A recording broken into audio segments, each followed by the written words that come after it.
Hello friends, स्वागत है एक बार फिर से आपका मेरे यूट्यूब चैनल पे। दोस्तों आज हम लोग डिस्कस करेंगे नेचर ऑफ वर्क डन। कि वर्क वैसे तो एक स्केलर क्वांटिटी है, लेकिन वर्क पॉजिटिव भी हो सकता है, नेगेटिव भी हो सकता है और ज़ीरो भी हो सकता है। तो आज हम यही चीज़ डिस्कस करेंगे बच्चों कि पॉजिटिव वर्क कब होगा, नेगेटिव वर्क कब होगा और ज़ीरो वर्क कब होगा। तो चलिए शुरू करते हैं। तो टॉपिक है आज का नेचर ऑफ वर्क डन। तो जैसे मैंने बताया, वर्क तीन तरह का हो सकता है। एक होता है बच्चों हमारे पास पॉजिटिव वर्क, एक होता है बच्चों हमारे पास नेगेटिव वर्क, और उसके बाद बच्चा पार्टी हमारे पास आता है zero work. So we can say that work is of three kind: positive, negative and zero. सबसे पहले बच्चों हम डिस्कस करते हैं पॉजिटिव वर्क को। So what is positive work? कि हम कब बोलेंगे कि जो वर्क हुआ है वो पॉजिटिव है? ये डिपेंड करता है बच्चों फोर्स की डायरेक्शन पे, कि हमने किसी ऑब्जेक्ट पे जो फोर्स लगाई है उस फोर्स की डायरेक्शन पे डिपेंड करता है कि वो फोर्स पॉजिटिव वर्क करेगी, नेगेटिव वर्क करेगी या जीरो वर्क करेगी। तो सिंपल है दोस्तों, अगर आपने जो फोर्स लगाई जिस डायरेक्शन में, और वो डायरेक्शन ऑफ मोशन के साथ जो एंगल बना रही है थीटा, अगर ये एंगल एक्यूट है मतलब 90 डिग्री से कम है, तो तब हम बोलेंगे कि वो फोर्स ने जो वर्क किया वो क्या है, पॉजिटिव वर्क है। अभी एग्जांपल दूंगा, समझ जाओगे। जैसे सपोज बच्चों यहाँ पे ये कोई एक ऑब्जेक्ट है और ऑब्जेक्ट हमारा इस डायरेक्शन में मूव कर रहा है। This is the direction of motion, direction of motion. तो बच्चा पार्टी है हमारी डायरेक्शन ऑफ मोशन, ऑब्जेक्ट इस डायरेक्शन में जा रहा है और भैया आपने जो फोर्स अप्लाई की है, सपोज वो इस डायरेक्शन में अप्लाई की है, फोर्स एफ इस डायरेक्शन में। तो अगर आप बच्चों ध्यान से देखो तो फोर्स जो है डायरेक्शन ऑफ मोशन के साथ कितना एंगल बना रही है, थीटा एंगल बना रही है। तो इसका मतलब ये थीटा एंगल आप देख सकते हो यहाँ क्लियर है, थीटा इस टाइम 90 डिग्री से कम है। तो इस फोर्स का जो वर्क होगा वो क्या होगा, पॉजिटिव होगा। ठीक है, तो जो वर्क ये फोर्स करेगी it will be a positive work. ठीक है, कि फोर्स इस तरफ लग रही है बच्चों, ऑब्जेक्ट हमारा इस तरफ जा रहा है, तो जो वर्क डन होगा it will be a positive work. कैसे होगा देखो, फोर्स इस डायरेक्शन में लग रही है, थीटा एंगल बना रही है। अब आप इस फोर्स के बच्चों दो कंपोनेंट कर सकते हो। एक कंपोनेंट आपका आ गया ये जो बनेगा एफ कॉस थीटा, और एक कंपोनेंट आ गया एफ साइन थीटा। तो ये जो कंपोनेंट आप देख सकते हो एफ कोस थीटा कंपोनेंट इस फोर्स का, ये डायरेक्शन ऑफ मोशन में ही लग रहा है। तो वर्क क्या हो रहा है, पॉजिटिव। मतलब इस फोर्स का एक कंपोनेंट ऑब्जेक्ट जिस डायरेक्शन में जा रहा है उसी डायरेक्शन में लग रहा है, तो मैं बोलूंगा कि वर्क जो ये फोर्स करेगी वो पॉजिटिव होगा। क्लियर है? आई थिंक सबको समझ में आ गया कि वर्क डन इस टाइम पे क्या है, हमारा पॉजिटिव है। वैसे भी बच्चों आपको पता है कि W वर्क जो है वो किसके इक्वल होता है, फोर्स और डिस्प्लेसमेंट की डॉट प्रोडक्ट के equal F dot S। Further बच्चों हम इसको लिखते हैं F का मैग्नीट्यूड इंटू डिस्प्लेसमेंट का magnitude into cos of the angle theta between they. मैं ओपन करता हूँ। अब बच्चों यहाँ देखो क्लियर हो रहा है कि अगर आपका थीटा लेस देन 90 रहेगा, यहाँ पे ये थीटा क्या रहेगा, लेस देन 90, तो cos थीटा की वैल्यू हमेशा क्या आने वाली है, पॉजिटिव। पॉजिटिव आने वाली है, तो इसका मतलब वर्क हमेशा हमारा क्या होने वाला है बच्चों, पॉजिटिव ही होने वाला है। तो सिंपल सी बात आपने याद रखनी है कि जब जब हमारी force in the direction of motion लगेगी या फोर्स का कोई component in the direction of motion लगेगा, तब तब हमारा वर्क बच्चों कैसा होगा, पॉजिटिव होगा। या सिंपल शब्दों में कि अगर फोर्स डायरेक्शन ऑफ मोशन के साथ जो एंगल बना रही है, अगर ये एंगल एक्यूट होगा, 90 डिग्री से कम होगा, तब तब बच्चों हमारे पास हमें कौन सा वर्क मिलने वाला है, पॉजिटिव वर्क मिलने वाला है। इसके आगे एग्जाम्पल्स भी हम पढ़ेंगे, उससे पहले आपको मैं नेगेटिव वर्क बता देता हूँ, फिर जीरो वर्क बताऊंगा। ठीक है, फिर इनका सबका एक एक एग्जाम्पल भी हम डिस्कस करेंगे डेली लाइफ का। अब बात करते हैं बच्चों नेगेटिव वर्क की। हम कब बोलेंगे कि नेगेटिव वर्क हुआ है?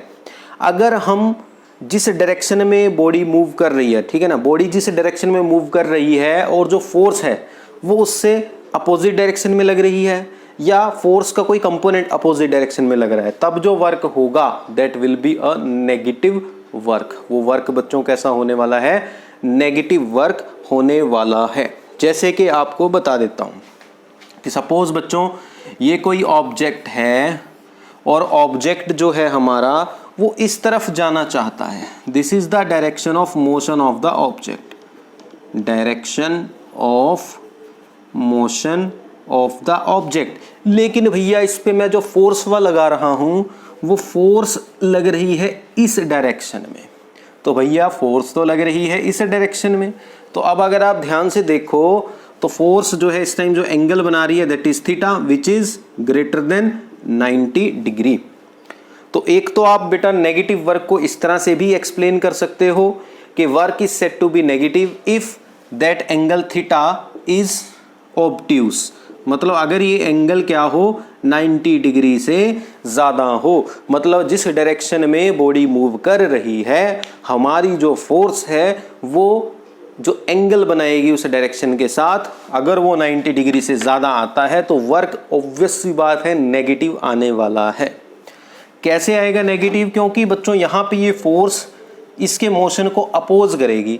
कैसे करेगी अपोज? इस फोर्स के अगर मैं दो कंपोनेंट निकालता हूं तो इस फोर्स का बच्चों एक कंपोनेंट ये निकलेगा एक्स डायरेक्शन में, तो इसके क्या होगा अपोजिट होगा। क्या होगा इसके अपोजिट, है ना। इसके दो कंपोनेंट बनते हैं ना इस फोर्स के, एफ एक्स और एफ वाई। तो इस फोर्स का जो एक्स कंपोनेंट है ना बच्चों ये डायरेक्शन ऑफ मोशन के अपोजिट आ रहा है, मतलब इसको अपोज कर रहा है, मतलब नेगेटिव वर्क हो रहा है। ठीक है। दूसरा आप यहां से भी समझ सकते हो क्योंकि थीटा ग्रेटर देन 90 डिग्री है और आपको पता है वर्क क्या होता है एफ डॉट एस, तो बच्चों ये बनता है एफ एस कोस थीटा।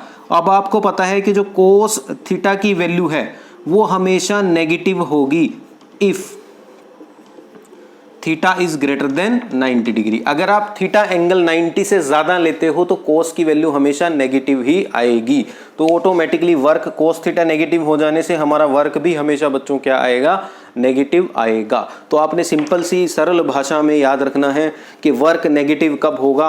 अगर जो फोर्स एंगल बना रही है डायरेक्शन ऑफ मोशन के साथ that angle is greater than 90 degree. ये जो एंगल बन रहा है आपका डायरेक्शन ऑफ मोशन के साथ अगर ये 90 डिग्री से ज़्यादा है तो बच्चों वर्क हमेशा क्या होने वाला है नेगेटिव होने वाला है। क्लियर है यहाँ तक सबको? अब चलते हैं हम जीरो वर्क पे। तो तीसरी जो नेचर है वर्क की जीरो वर्क। तो जीरो वर्क कब होता है बच्चों कि अगर हम किसी ऑब्जेक्ट पे फोर्स लगाएं और फोर्स इस तरह से लगे कि वो फोर्स डायरेक्शन ऑफ मोशन के क्या हो परपेंडिकुलर हो, तो उस टाइम उसे हम बोलते हैं कि क्या हुआ है वहां पे जीरो वर्क हुआ है। ठीक है। तो जीरो वर्क क्या है बच्चों कि जैसे सपोज ये कोई ऑब्जेक्ट है और इस ऑब्जेक्ट की जो डायरेक्शन ऑफ मोशन है वो इस तरफ है बच्चों, this is the direction of motion,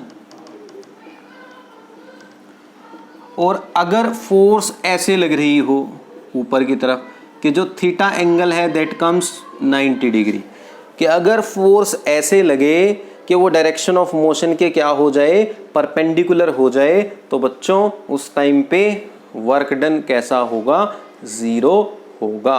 तो इसका मतलब ऑब्जेक्ट अगर इस डायरेक्शन में जा रहा है और फोर्स ऊपर वाली डायरेक्शन में लग रही है तो वर्क हमेशा क्या आएगा हमारा जीरो आएगा।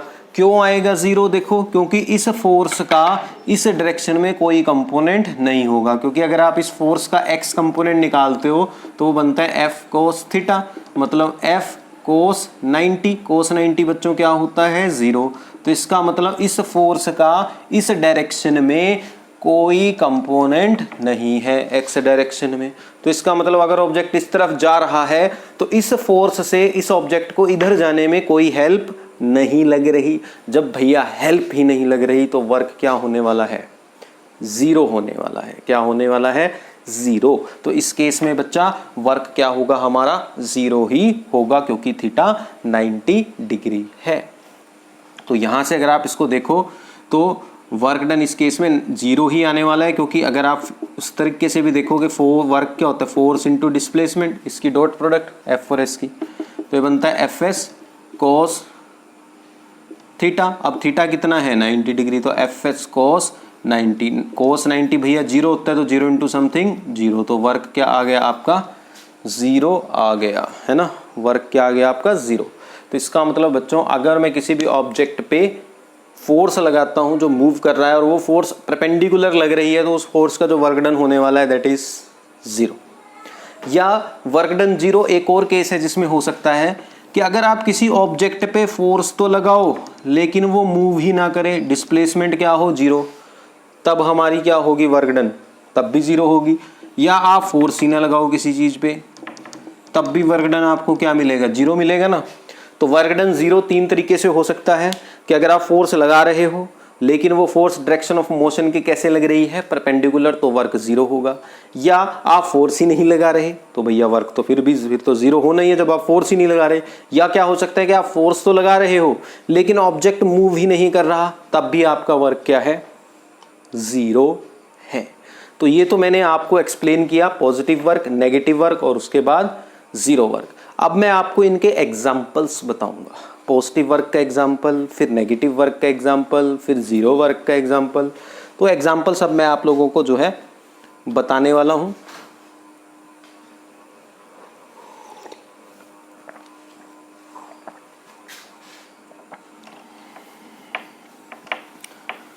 तो पॉजिटिव वर्क का भी बताऊंगा, नेगेटिव वर्क का भी बताऊंगा, सबकी बारी आएगी, 0 वर्क का भी बताऊंगा। अब तक अगर आपने वीडियो लाइक नहीं किया है तो मेरे यार वीडियो को लाइक मार, और अगर चैनल को सब्सक्राइब नहीं किया है तो बच्चे चैनल को भी सब्सक्राइब कर ले। ऐसी और वीडियोस गुरुजी डालेंगे चैनल पे, ठीक है। तो चलिए शुरू करते हैं बच्चों। पॉजिटिव वर्क आपको एक्सप्लेन करता हूं। सो पॉजिटिव वर्क एग्जाम्पल्स है ना, एग्जाम्पल पढ़ने हमें। जैसे देखो फर्स्ट एग्जाम्पल हो गया बच्चों कि आप किसी चीज को धक्का दे रहे हो और वो चीज उसी डायरेक्शन में जा रही है, तो वर्क क्या होगा, पॉजिटिव। कि जैसे suppose this is a trolley, ये कोई ट्रॉली है और ये ट्रॉली इस डायरेक्शन में जा रही थी और आप भी इसको इसी डायरेक्शन में जो है फोर्स इस पे लगा रहे हो, ठीक है। आपकी जो फोर्स लग रही है इस पे वो भी इसी डायरेक्शन में लग रही है, ठीक है। तो फोर्स भी इसी डायरेक्शन में लग रही है, डायरेक्शन ऑफ मोशन में, ठीक है ना। तो इस टाइम वर्क क्या होने वाला है, पॉजिटिव, क्योंकि थीटा कितना है बच्चों, 0। जिस डायरेक्शन में हम फोर्स लगा रहे हैं ऑब्जेक्ट उसी डायरेक्शन में जा रहा है, तो वर्क क्या हो रहा है यहाँ पे बच्चों, पॉजिटिव। दूसरा एग्जाम्पल पॉजिटिव वर्क का लेते हैं कि अगर कोई ऑब्जेक्ट फ्रीली फॉल कर रहा है, फ्रीली फॉलिंग ऑब्जेक्ट, तो बच्चों अगर कोई ऑब्जेक्ट फ्रीली फॉल कर रहा है तो जो ग्रेविटेशनल फोर्स है धरती की उस पे जो वो वर्क करेगी वो पॉजिटिव होने वाला है। देखो कैसे, suppose this is earth surface,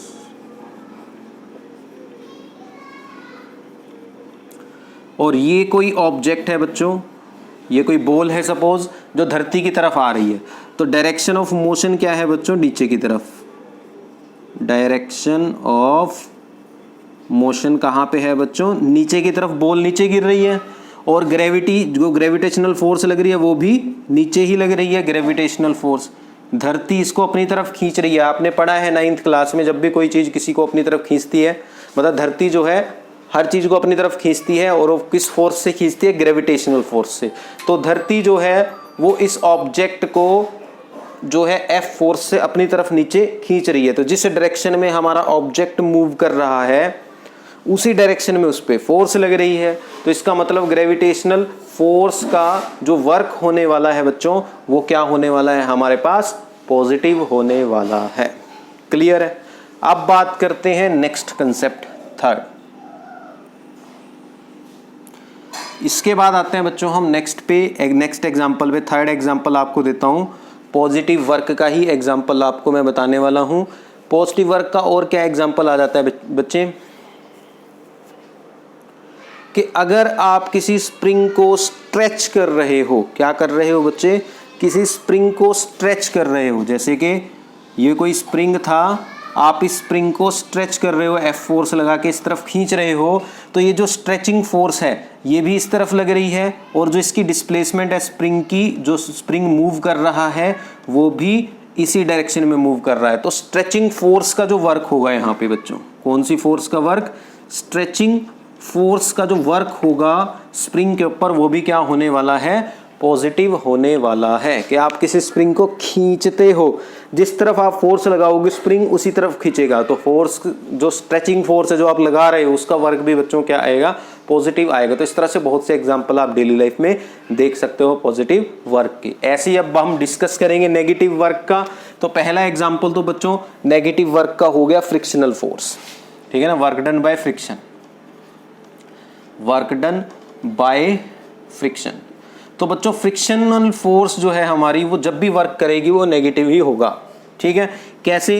क्योंकि देखो जब भी कोई ऑब्जेक्ट मूव करता है या स्लाइड करता है, ये ऑब्जेक्ट इधर की तरफ स्लाइड कर रहा है तो फ्रिक्शन हमेशा अपोजिट लगता है ना।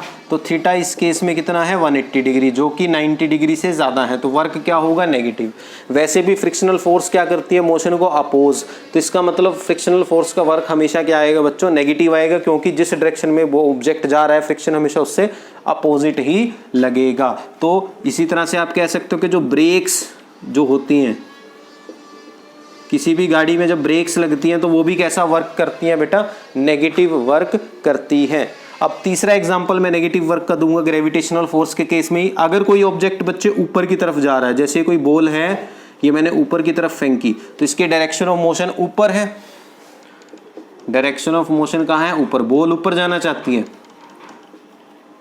लेकिन बच्चों जो ग्रेविटी है वो इसको नीचे खींच रही है। ग्रेविटी कहाँ खींच रही है, इसको नीचे।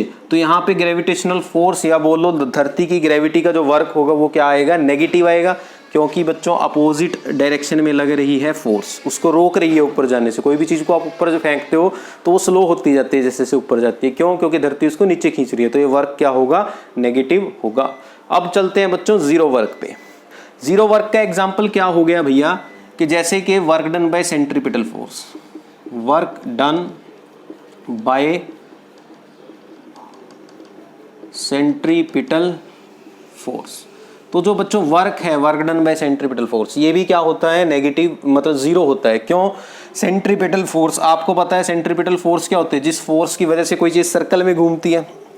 ये कोई ऑब्जेक्ट है जो सर्कल में घूम रहा है बच्चों, तो centripetal force towards the centre लगेगी, और जो इसकी डिस्प्लेसमेंट हो रही है, मान लिया एंटी क्लॉकवाइज डायरेक्शन में जा रहा है तो डिस्प्लेसमेंट इस तरफ हो रही है, तो डिस्प्लेसमेंट और फोर्स के बीच में बच्चों एंगल कितना बन रहा है, 90 डिग्री। तो इसका मतलब इस टाइम पे मैं क्या कहूँगा कि सेंट्रीपिटल फोर्स जो वर्क कर रही है वो नेगेटिव वर्क है, क्योंकि थीटा कितना आ रहा है बच्चा पार्टी, 90 डिग्री आ रहा है। तो जब भी वर्क डन, जब भी जो एंगल है वो 90 डिग्री होगा डिस्प्लेसमेंट और फोर्स के बीच में, तब हमारा वर्क क्या होने वाला है, जीरो होने वाला है। ऐसे ही सेकेंड हम एग्जाम्पल डिस्कस करते हैं बच्चों, work done by a coolie holding the weight, कि वर्क डन बाय अ कुली।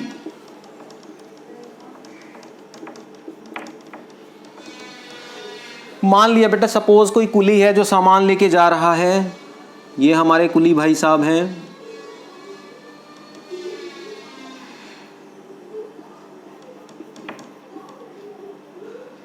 ठीक है। तो ये हमारे कुली भाई साहब हैं जिन्होंने सिर पे अपने जो है वेट उठाया हुआ है,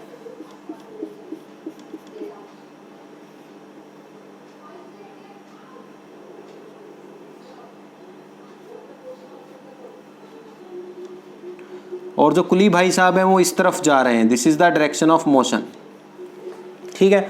लेकिन अब जो वर्क डन होगा कुली का वो जीरो होगा। क्यों होगा जीरो? क्योंकि जो कुली अपने सिर पे सामान उठा के जा रहा है टुचक टुचक टुचक, तो उसका वर्क जीरो क्यों हुआ? क्यों हुआ बेटा? क्योंकि जब भी आप कोई चीज़ उठाओगे अपने सिर पे, आपने कोई चीज़ उठाई हुई है तो आप फोर्स कहाँ लगाओगे? ऊपर की तरफ। तो हमारे जो कुली भाई साहब हैं ये फोर्स कहाँ लगा रहे हैं? ऊपर की तरफ। डिस्प्लेसमेंट कहाँ हो रही है? आगे की तरफ, ऐसे चल रहे हैं, ठीक है। तो फोर्स लगा रहे हैं ऊपर की तरफ, डिस्प्लेसमेंट हो रही है इस तरफ, तो एंगल कितना बना भैया, 90 डिग्री। डिस्प्लेसमेंट तो इस तरफ, फोर्स लग रही है इस तरफ, तो थीटा कितना बना, 90 डिग्री। इसका मतलब जो वर्क डन बाय कुली है इस केस में वो क्या होने वाला है बच्चा पार्टी, जीरो होने वाला है, ठीक है। क्लियर है सेकंड एग्जांपल। ऐसी और भी बहुत से एग्जांपल्स आते हैं बच्चा। थर्ड एग्जांपल आ गया कि जैसे मान लिया ये कोई पर्सन है जो पागल हो चुका है पूरी तरह से, और ये क्या कर रहा है, एक दीवार को धक्का दे रहा है, ठीक है ना। क्या कर रहा है ये, एक दीवार को धक्का दे रहा है, ठीक है। ये दीवार है एक, और इस दीवार को ये धक्का दे रहा है, तो क्या दीवार मूव करेगी? करेगी दीवार मूव? नहीं करेगी। तो बच्चों यहाँ पे ये बंदा फोर्स तो लगा रहा है दीवार पे, लेकिन दीवार की डिस्प्लेसमेंट 0 है, दीवार मूव नहीं कर रही। तो इस केस में भी वर्क क्या होने वाला है, 0 होने वाला है। तो ये कुछ एग्जांपल्स थे जो हमने डिस्कस किए पॉजिटिव नेगेटिव और 0 वर्क के। आई होप आप लोगों को ये वीडियो बहुत अच्छी लगी होगी। अगर अच्छी लगी तो लाइक ज़रूर करना बच्चों, दूसरों के पास शेयर ज़रूर करना, आपके सपोर्ट की बहुत ज़रूरत है। अभी इत्तू से सब्सक्राइबर हैं, मैं चाहता हूँ बहुत सारे हो जाएं, तो वो आपकी वजह से ही हो सकता है। जितना हो सके अपने फ्रेंड्स, अपने रिलेटिव्स, जो भी 11th क्लास में पढ़ते हैं बच्चे या जो 9th क्लास में पढ़ते हैं बच्चे, उनको आप ये वीडियो शेयर करो। Keep supporting, love you all.